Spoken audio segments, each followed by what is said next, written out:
Okay, this is how to prepare the spoil board. The outside rectangle shows the actual machine bed.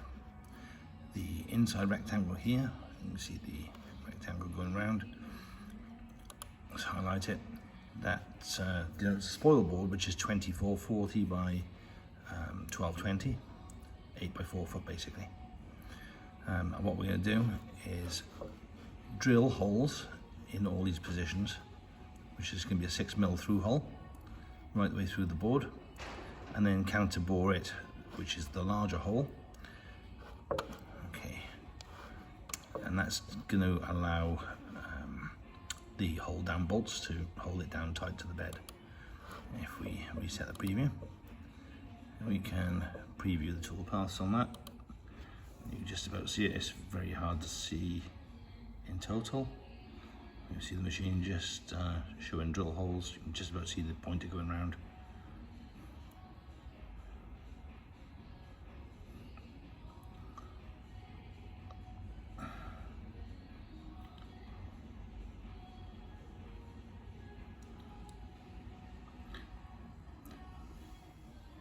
I've got the speed right the way down, so I still don't speed up.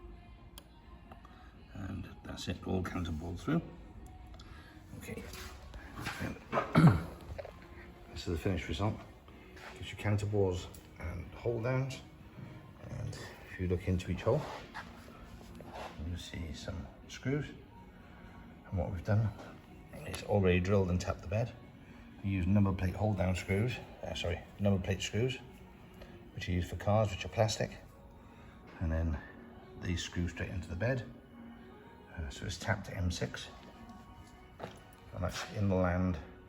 What that actually does, it gives us a very hard hold down against the seals, no movement, and even in the corners, no movement, so the board doesn't curl up, doesn't flick up off the vacuum. So as soon as the vacuum's turned off, the board doesn't raise up. It's all down, nice and hard, screwed to the bed. So that gives you the vacuum bed ready for servicing. And what we do now is take a skim off the top of that to level it of about 0.5 millimeter at a time until we're happy that the bed is dead flat.